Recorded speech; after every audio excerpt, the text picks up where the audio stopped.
Zaman hayır olsun saygılı seyirciler. Hoş buluştuk. Efirde GRT kanalı Gagauzya Gün Gündem programmasının hemdan götürücüsü ben Polina Barbova.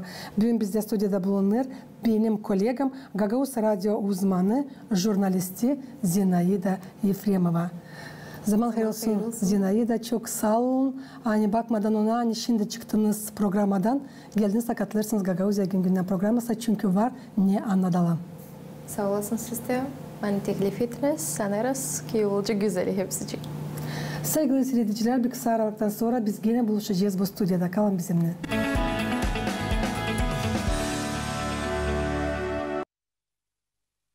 UNESCO Genel Konferansiyası'nın kararına göre çekilip 2012 yıldan beri her yıl fevralin 13'ünde bakılır bütününe dünyada radyo günü. 2013 yılın büyük ayında OON Genel Asambleyası ofisyal kayıt olduğu yurtulan 67. sesiyanın oturuşunda rezolüsyon kabul etti, haberleyip fevralin 13'ünü bütününe dünyada radyo günü için. Bugünün dilansızdan bakılması 1946 yılın fevralin 13'ünde mahsus bugün ilk sefer Radyo OON yayınına efire çıktı. Hangisinin stansiyası OON ştab kvartirasında bulunardı. Zinaida, siz tabi kendi yaşamanızı radyo işinden. Niye bu data fevralin 13'ü, niye bugün size, nice jurnaliste söylesiniz? Polina Dmitrievna sağ olasın soru için. Halisten radyo benim için küçükten tabi önemli pay kapır bilmiyorum da. Niçin radyoyu severim daha küçükten. Ama bana bir şey görünürde güzel. Niçin ki müzikayı severim. Radyoda her zaman müzika var, hem de sesleme varınca. Bu da fikri de işletir, tayi varınca kendi fikrinde gözlersin bir şey, resimler değiştirirsin. Nasıl bu olay ya da başka olay geçirdi ya da müzika çalırken bir şey düzgütmek yaparsın kendi kafanda, kendi fikrinde. Bu çok meraklı bir iş radyo. En önemli payı da ses. Sesleri çok severim, müzikayı severim. Bundan da ayırdım radyoyu. Hem de istedim benim yaşamımda da radyo pay alsın bütünden. Sabahki program Zinaida çekilir. Efendim sizin programınızdan söylesiniz nasıl size uyar hazırlanma çünkü nice bilirsin sanatçı sabahleyin uyanır lazım biraz vakit kendine gelsin hazırlasın kendine diyeceğiz her biri çıksın da ama siz lazım oturasınız sefere çıkarsınız canlı yayına nasıl size uyar hazırlanma söylesiniz. Hazırlanma ben de akşamdan çekilirim ama birkaç bir şey rubrika sadece öyle informasyonlar anılar üst varınca değil mi? Ama olsun lazım keyif iyi. Bu benim borcum. Sabahlenden ilerlettiğin günü saat 10'dan 12'ye kadar başladığım bizim seslenicilere benim enerjim. Ama yenilikten lazım benim keyfim iyi olsun, havezim olsun, sık sıra öyle olur. Hani varınca duyumum kendim iyi ama topladığının kendini varınca ilerletme. En önemli ne ben savaşlarım yapma, her zaman gülümseme. Ne olsun benim sesim şeyin. Ben o şeyini daldırayım bütün dolaya olsun. Hep sesler başkasında da. Bana öyle sık sıra insan değil, hani gördüğün bin gülüşümü onlar da ulaşırmışlar sansın. Ben de onlara başlayayım keyfi. Sanırım ki sesleniciler de bunu duyarlar da onlar da canlanırlar. Nasıl kaldırıyorsunuz keyfinizi sabahleyin? Bu zor bir iş. Lazım yatacak uyuma iyi fikirler olsunlar. Daha akşamdan hazırlanmaklar, iyi keyif olmazsa sabahleyin de düşlerde onlar da çok önemli. Benim düşüm kötüyse ben sorarım günün süresinde varınca düşüneyim acaba niçin bana bu düş geldi. Ama bir şey de görmezsin ya da bir şey iyi görersin fikirlerden hepsi çekilir. Neyse düş olacak ya da bir şey. Ama kalktığında sabahleyin topladığında kendini köyden kovrada gelince ne? Ben hep yolca müzikayı sesleyip düşünüyorum. Bunu söyleyeceğim, onu söyleyeceğim, bunu açıklayacağım, bunu açıklayacağım. Da bu takımda benim kendi keyfim kalkıyor yukarı. Sonra işte biraz hazırlanıp ben bütünden kendini toplayayım. Kolegalarla da konuşup bundan da kalkıyor keyif. Belki birer çay bir şey toplantı yapalım, plan yapalım günün süresinde. Bundan da toplayayım kendimi de haves peydalanır, yavaş yavaş şirinlikte. Ama nice çekilir yanma lampa onur. O zaman daha ilk sekundlardan birine lazım olsun gülüş. Tebile. Hem de ben çekilirim kendi laflarımı. Keyfini kaldırma diyene lazım vakitinde yatma uyuma da ben sanırım. Yerle geç yatarsın bu belli olur. Ertesi günü senin bütün ne halinde. Ben kendimden biliyorum çünkü 12 yılda çalıştım. Gagauz Radyosu'nda ondan ne söyleyeceğiniz bu işi? O yatma yerken javima o dil bilinçli sekstra olmar bu iş. Var javşondan da uyum niçin ki yorgun olurum ki versara. Zira canlı yayında çalışma halis perşembeler günü için var yürüdük konsultasyonlarda. Ben sanırsın kuvvetsizken duyayım. Zira ben başlarım o enerjini binde var. Havizimi bütünden dağıtırım dolaya. Adak versara olur hani binde de yok enerji. Ben de lazım uyum tazidece gelin kendime deyine.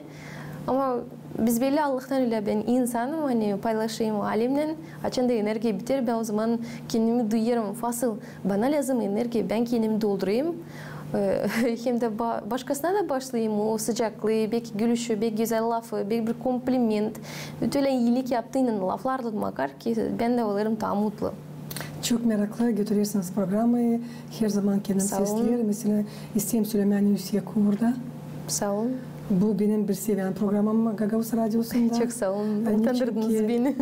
Alizden söyleyeyim Zinay'da niçin ki içimden bunları geçiriyorum. Pek meraklı programa hazırlarsın. Türlü haberleri bütünler dünyanın kenarlarından söyleyeceğiz. Ne olur, kimin günün doğması söyleyeceğiz. Hepsince Gagavuzya'da öyle söylersiniz. Rusya devletinden başka yerlerden de.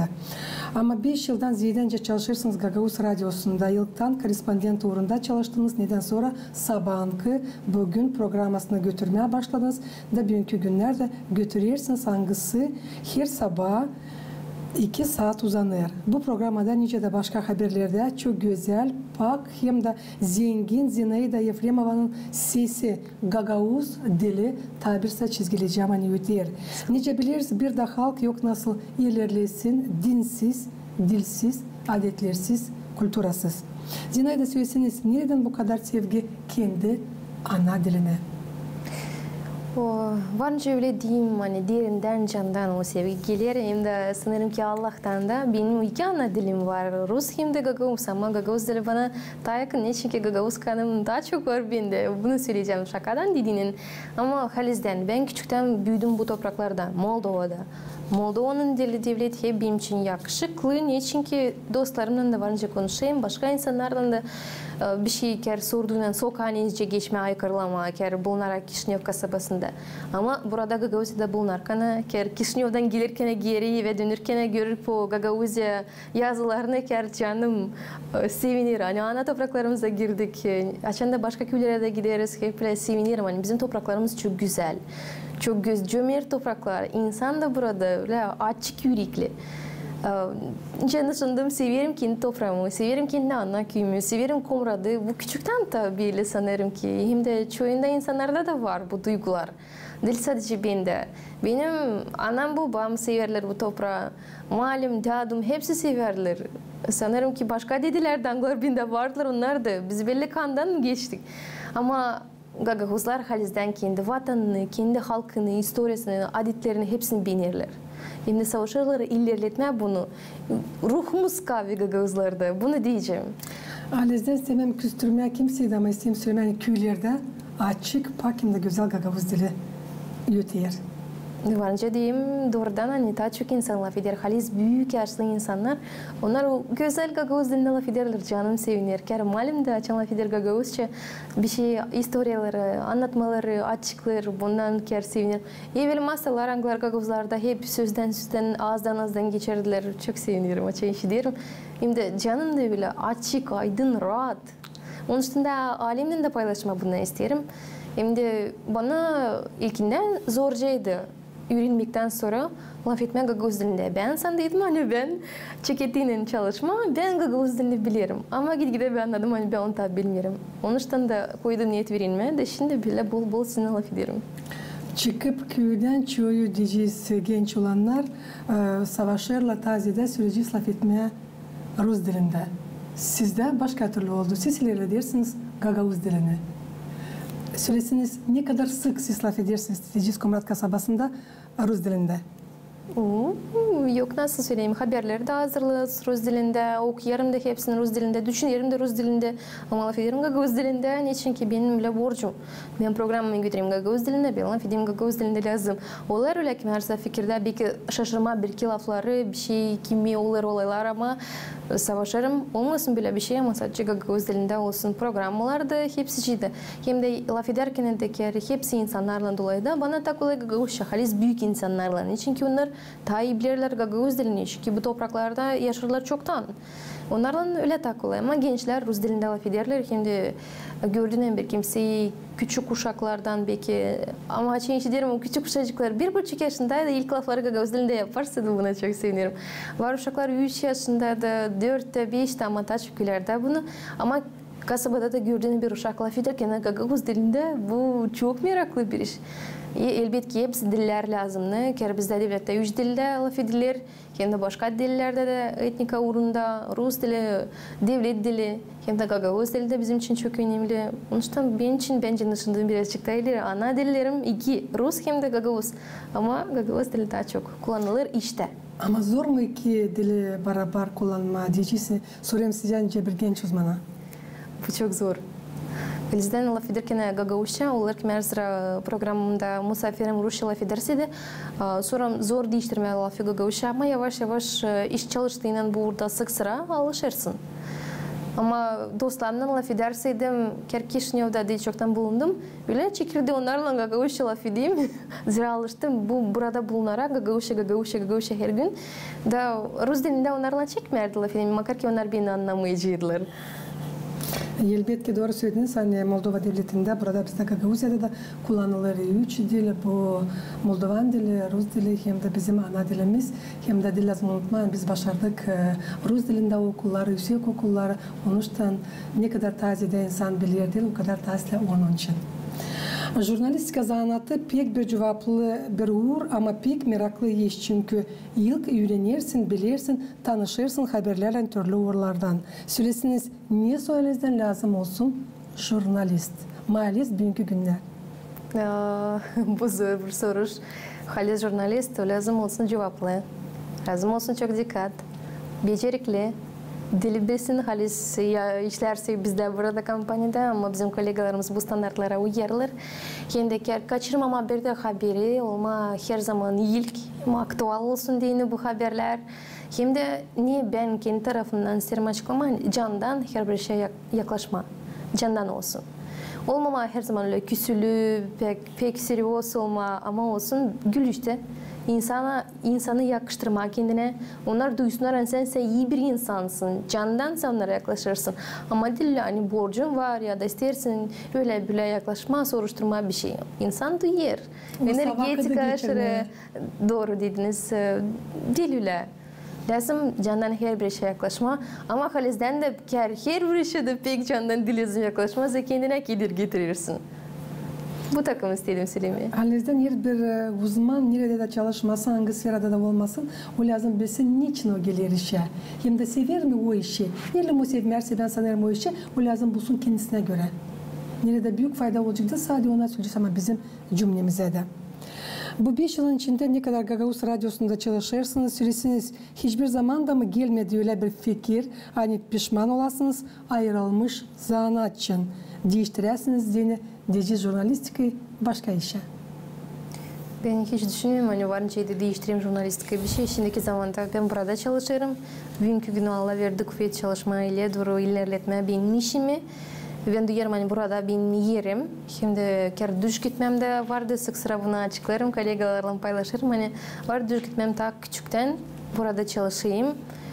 İsterim olma bir boyda benim kolegalarımın anglarına şimdi çalışırım. Olsun benim de sesim hem de dilim zengin hem de insana haberleyerek getireyim fayda cümleye. Bunu isterdim, bunu asla çıkarttım. Elbette ki ben düş gitmem bitkinden çıkmadı asla ama sanırım ki gelecekte ben halizden niyetlerime yetişeceğim. Hem de ileride orada kendi işimden sevindireceğim insanı hem de fayda getireceğim. Bunu da isterim. Halizden böyle de olur. Böyle de var. Zinaida, söylesiniz nasıl çekilir Gagavuz Radyo'nun jurnalistin Zinaida Efremova'nın günü hem de neyle başarılar? Bu bir meraklı soru. Ben bunu beklemezdim hiç. Çekitler ondan hani uyandırıcı bağırır sabahleyin.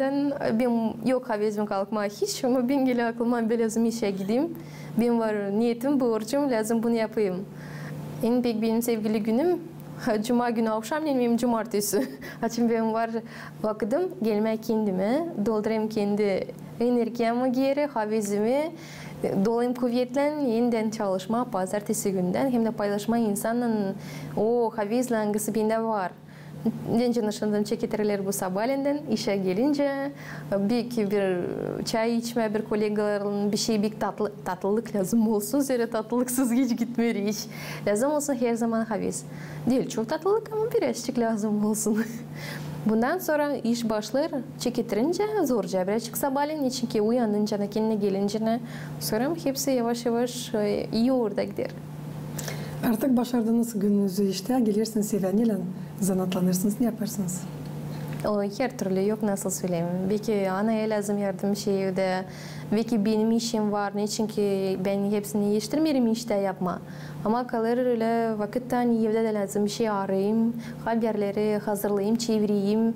Bir şey yeni, meraklı, ne yakışıklı olacak bizim sesleyicilere, ne meraklandıracak onları, havizlendirecek bu takım. Olur. Sıra kimer sıra var benim bir gitarım ama sık sıra tozlanırsa vakitim yok ona yaklaşmaya yetişmeye. Geçen var havizim, halisin iyi keyfim avşamlıydı. Deli sadece sabahlayınca bir enerjiyi dağıtırım. Ama avşamlıydı varsa birazcık oynarım, kendime dengelmem, can duyguları çıkarılır, strunalara dökerim. Ne var canımda? Niçin sordum ama mahsusuna şey yaparsınız işten sonra niçin ki biliriz hani fikirle çalışma bu pek zor. Onuştan istediğim öğrenme ne kadar vakit kalır size dinlenmede. Ama Barışık programın çekitmesinde siz anlattınız. Her zaman uyumur çünkü karlarda hiç hem de kız taraflarında iş bitmiyor evde. Onuştan yardımcı da lazım olasın kendi anana babana. Bu doğru. Biliriz hani türlü seminarlara büyük havizle, büyük hodullukla katılanırsınız. Geçen hafta geri döndünüz Kişinev'den nerede 2 günlük seminara katıldınız bizim kolegamızla Alek Alotka'yla. Anlatsanız seminarın teması için. Bu 2 gün halizden bereketliydi ama ben çok sevdim. Vardı çok genç uzman. Onlar ancak çekitirirler kendi yollarını. Ben şu sıra var 5 yıl önce işlerim. Ama benim kolegam Alek Alotka o dil çoktan çalışır. Hem de var talantı. Bu genç olanın uzmanın hem de sesi de belli ki çok insan severler onun sesini bunu işittim. Hem de sanırım ki ona da söylediler bunu. Hem de varsa haviz çalışmayla ona halizden lazımlıydı. Hepsini orada söylenildi. Hem de bu seminer bağlıydı 2 gün içinde uşakların haklarının hem de nasıl jurnalistler lazım yayınlasınlar doğru materyalları anglarını yaparlar uşaklar için. Den tutulsunlar o haklar, anglar var uşaklarda konvensiyaya göre, türlü reglamentlara göre, kanunlara göre, Moldovan kanunlarına da göre. Hem de ben sevinirim hani var bizde öyle bir program, yuridik konsultasyonlar, nerede uzman ya da baş jurist varınca açıklasın her bir insanın hakları için, değil sadece uşakların. Hem de ayrıca söz vardı hani lazım bir materyalda olsun türlü fikirler paylaşsınlar dini uzmanlarda, ekspertlerde, analar, babalarda hepsi taraflar lazım olsunlar. Bunu ki bizim kolegalarda hepsi jurnalistler de sanırım ki bilirler. Niçin ki buna yürüdül tayilikten baştan. Ama ne ta lazım bilmek ki her bir uşağa yazınca lazım mahsus dokument kabul edilsin anadan babadan ya da belki kanun temsilcisinden. Ama sanırım ki bir olay okulda olarsa da her bir anaya babaya yaklaşınca uşağa lazım yazma. Ya da bir şey durum hatalı belli olarsa uşağa yazınca o dokumenti yetiştirince yazdırma. Nasıl bunu yapma? Bu da bana soruş açık kaldı. Sanırız ki ileride orada sanırım halizden açıklanacak bu soruçta diğerinden hem de uzmanlar da verecekler nasıl bunu doğru yapma. Ama şimdi adında ne kadar ben seyretmedim. Bizim kampanyanın materyallarını uşaklar için ben problem büyük görmedim. Onun için sanırım ki ileride orada daha derinden hem de zengin materyaller olacaklar. Hem de türlü olaylar da açıklandılar bu seminarda. Yani uşakların hakları basılırlar, baskı altına düşerler bu uşaklar olsunlar 10 yaşından yukarı türlü kötü olaylar. Halizden canı debiştirirler, kötü duygular pedalandırırlar. Ama jurnalistler de kendi sırasında lazım doğru açıklasınlar o haberleri. Dini uşakların hakları bozulmasınlar. Uşaklar da kalsınlar kendi haklarında. Ama cümle de anlasınlar böyle bir problem var. Baskı, bullying okullarda. Ya da başka bir şey çok problemler var. Değil sadece iyi haberler. Hani ben açıklarım, savaşırım, insan olsun tam mutlu birazcık. Ama halizden real koşullar onlar çok başka. Onlarla da karşılaştığının lazım çözme. Hem de uzmanlar da anglar payladılar bu seminarlarda. Halk advokatı uşakların haklarında başka uzmanlardan ыңгылар zanatlanırlar. Hep uşakların, onların problemalarının, türlü mas organlardan, kanun verici organlardan da. Onlar nişanlarlar en ilk çekidir aileden. Ker komuşlarda gördüyse bir şey uşaklarının varsaydı problemi nişanlasınlar. Yerindeki kuvvetler de onlar da lazım payalısınlar burada. Hem de ker mass medyada açıklasınlar bu problemi yani var da lazım onu çözme. Bu takım ben yenilikte kendime aldım. Ker çoğunu da bilerdim. Ama sanırım ki o genç uzmanlar anılar ancak çeketirler kendi işini. Onlar aldılar kendilerine çok işte gördüm hani yüzlerinden belliydi. Hani çok meraklı onlara anlama bir şey. Yine studentlar da vardılar ki hani jurnalistika fakültetinde öğrenirler. Hem de şükürlük o insanlara, kuruculara anlattılar bu seminarı. Bu çok faydalı sanırım. Hem de gelecek zamanda biz de sanırım ki benim kolegamla paylaşacağız. Hepsinden bizde değişimizde olacak daha açık hem de halizden doğru. Uşakların hakları için doğru söylediğinizi siz çok bilirsiniz. Çünkü yuridik konsultasyalarına her salı günü götürürsünüz. Ama söylesiniz ki bu bilgileri anılarına aldığınız için de bu Kişinev'da 2 günlük seminarda kullanıcınız neler doğru kendi işinizde? Elbette ki ben yetiştirdim orada interviewda yazma. Ben kolegalarıma verme, paylaşma. Hem de sanırım ki ileride orada hepsi kolegalar hem televizyondan hem de radyodan çalışacaklar. Dini uzmanlarla, ekspertlerle beraber açıklama problemi. Belki de uşakların da yazıları olacaklar. Makar ki bu çok zor. Hem de burada problem belki gelecekte çözülecek. Kanun da koruyacak o uşakları. Zinayda bu 5 yılın içinde ne kadar siz çalışırsınız Gagavuz Radyosu'nda? Tabi söyleyeceğim hani türlü seminarlara katılırsınız, pay alırsınız. Bilirsiniz TRT'nin stüdyalarını gördünüz, çok yerlerde bulundunuz. Aliz'den tanıştınız, kendi gözlerinizle gördünüz nasıl bizim kolegalar başka devletlerde çalışırlar. Ne var nasıl bütünden söylersiniz radyo işi için. Ne için lazım? Jurnalistika zanatını ayırsınlar bizim genç olanlar. Bu derinden bir soruş. Ker halizden çok seminarda pay aldım. Genç uzman. Ta student vakitlerinden hep pay alırdım. Bir şey yeni kendim için alırdım. Ve meraklıydı tanışma bizim kolegalarla. Ker studentlarla da. Geçen seminarda da çok tanışmak oldu. Dostlaşmak. Hem de varınca becermeklerle paylaşma. Başkasının onlar da bizimle de. Bu takımda iş ilerleyecek. Halizden Türkiye Devleti'nden de çok meraklıydı. Orada bulunma, görme nasıl işlerler, devlet arası uğrunda kolegalar bu çok meraklı. Halizden gördüğüne nasıl çalışılır orada gelir istemek bizde de burada öyle olsun. Hem de halizden standartlar da daha iyi yükselsinler hem de iş olsun güzel, açık, bak hem de daha zengince de genişten de haberler de olsunlar türlü farklı hem de interesli, meraklı olsun bizim seyirciler için hem de izleyiciler için. Ama niçin lazım ayırsınlar jurnalistika zanatını? Ben için düşündüm ayırma bu zanatı 12. klastan sonra burada bizde Kumra Devleti Üniversitesi'nde yoktu bu zanat. Sonra açıldı. Çünkü ben sonra 2. kurstayım. Bana derler dön geri Kumra'da değiştir yerini öğrencenlerdir ama ben istemedim. Ben başardım etkiyadan. Ben dilim pişman ayırdım bu zanatı. Halizden isterdim. Bu çok meraklı bir zanat. Orada duygular, emosiyaları, her bir iş. Bu çok meraklı için ki sen yarın haberlerin içindeysin. Olayların içinde. Burada bulunarak bu atmosferde hiç darsımırsın. Ker stres de var. Bunsuz bizim içimiz hiç gitmiyor. Her bir kafamda var ciddi.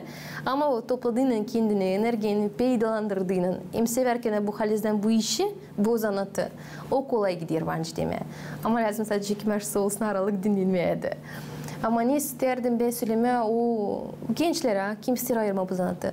Ayırırken onu hiç pişman olmayacaksın. Ben sadece yazık hani benim grupamdan kim başardık üniversitede bu zanatı pek seri kim çalışır. Makar ki büyük çıkışları gösterirler o studentler. Ben sanırım onlar kim neyse yıldızlar oluşlar oldu onun televizyonda ya da radyolarında. Bana derler hani ben olmayacağım. Onun için de usluydum. Makar ki benden enerji çıkır. Ben bunun üstüne paylaşılma ama halizden veririm nasat. Kim ister ayırma pişman olmayacakları kim sanırım ki. Onun için bu meraklı. Burada duygular canışladım. Halizden kaynır hepsici. Şimdi severken bu işi hani dil bir yerde durma ama her zaman başka yerlerde. Bu çok meraklı, tadı bir sıra vurgularım. Söyleseniz düşünürsünüz, meyler de orada katılma, söyleyeceğiz türlü seminerlara da gitme, başka sınır aşırı devletlere yürünme, dini değişme bilgilerle bizim kolegalarımızdan. Her bir seminardan jeta çıkadım, hani dostlaştım betki seminarda yeni insanlarla. Her bir insan için böyle ben insanım. Ben bilmiyorum tanışma, paylaşma, bir şey sorma, bir şey yeni kendim için yeni bilgileri kabul etme. Onun için devlet arasında seminarlar varsa ben kayılım katılayım. Dil köstekleri sanırım ki olmayacaklar, savaşçı sanırım bir şey meraklı. Halizden becermeklerle paylaştığından bu bir şey yeni duygular, yenilik. Sonra da kendi işinde giriştirdiğinden bunları sanırım ki seyirciler de hem de izleyiciler de duyarlar. Bunları isterim söylemek. Elbette jurnalist bu anılmış bir insan. Söyleseniz sizin ananız, babanız, kardeşiniz, mahalleniz ne duygular kaplar açı seslerler sizi radyoda, sizin yayınlarınızı? Ben seyrek soruyorum, ben seyretlerim, o seslerim ama kaç kere de bana komşular da bütün gün seyrederler, belki seslerler, benim ki radyo seslerler komşular bana söylerler ki ama bende var bir duygu utanmak, ben utanırım, ben seslerler, ben açayım bilmiyorum ben seslerler, ben senin ta serbest kendimi duyuyorum. Açın yaklaşır bir kimse yaşayanlardan da tabi seni gördük, seyrettik, o güzel dilin, Gagavuz dilin ya da bir şey başka, ben canlanırım halizden. Bu bana verir destek, ileri doğru çalışma. Bu canlandırmaktan sonra halizden benim işim daha aydın olur sanırım. Elbette bu büyük hodolluk sizin bütün ailenize, sizin dostlarınıza, sizin komşularınıza, bize, kolegalar bütün nesli Gagavuzyan yaşayanlardan da çünkü bizim programımız yaklaştı sonuna. Yine de sizin bir var kolayınız kutlayasınız. Hepsi radyo uğrunda çalışan uzmanları. Bu sırada tek Gagavuz radyosunun işçilerini bütün dünyanın radyo yurtusundan gününden buyurunuz. Biliyorum programda işten sonra siz hepsini kutladınız. Sabahki radyo programmasına şimdi geldi vakit bizim televizyon programımıza kutlayasınız. Sağ olun, sen veriniz lav. Halizden iyilik ben isterim kendi kolegalarıma kutlama bu güzel yurtulan. Zira dil sadece benim için radyo büyük payı benim ömrümde kaplar. Ama onların da radyo o yaşamak. Orada duygular da, kahırlar da, başka iş de var. Ama bu ömür meraklı. Çünkü biz bağlıyız bizim seslenicilerle. Bizim yiyeceğimiz bir tadı bir sıra uygulayınca da programımda ben hem benim seslenicilerim biz biriz. Bizim duygularımız da var demek bir. Hem de ben mutluyum. Ben bence ilerlediğim yaşamamı onlarla varmak. Ki çoğunu ben bilmiyorum. Gagavuz'da çok insan sesler. İnternette de belki öyle de seslerler. Siri'de de insan. Ben onları bilmiyorum ama ben kayılım paylaşım kendi duygularımdan. Hem de hepsi radyocular bizde avtonomiyada kim çalışır bu orada. Bütün Moldova'da da, dünyada da. Halizden bu zanat meraklı. Çok meraklı. Hem de duygulu. Ses aşırı bence kendi can sıcaklığını veresin. Hem de başlasın o güzel havizi, şini, başka duyguları da kersevdaydı. Severken işi o duyulur. Zina da biz de Gagavuz televizyonunun uzmanları kutlarız sizi. Bizim kolegalarımız Gagavuz radyosundan koala başlasın mutluluk bütün dünyada. Kahve, sağlık, iyi başarılar yaratmak yolunda. Sağ olasınız. Sağ olun geldiniz. Bakmadan hani sıkı grafiğiniz hep kadar katıldınız. Gagavuz gününden programında da anlattınız Gagavuz radyonun işi için. Bizim kolegalara da televizyondan hep iyi başarılar olsunlar. Sağ olun. Sevgili seyirciler, istem tabir size söylemeye hani bizim programa Gagavuz gününden yaklaştı sonuna hem getirmeye. Sizin aklınıza hani bizde stüdyoda bulundu. Gagavuz radyo uzmanı Zinaida Yefremova. Kalın bizimle kalın. GRT kanalında radyo uzmanlarına hepsine kutluca, örtücük olsun.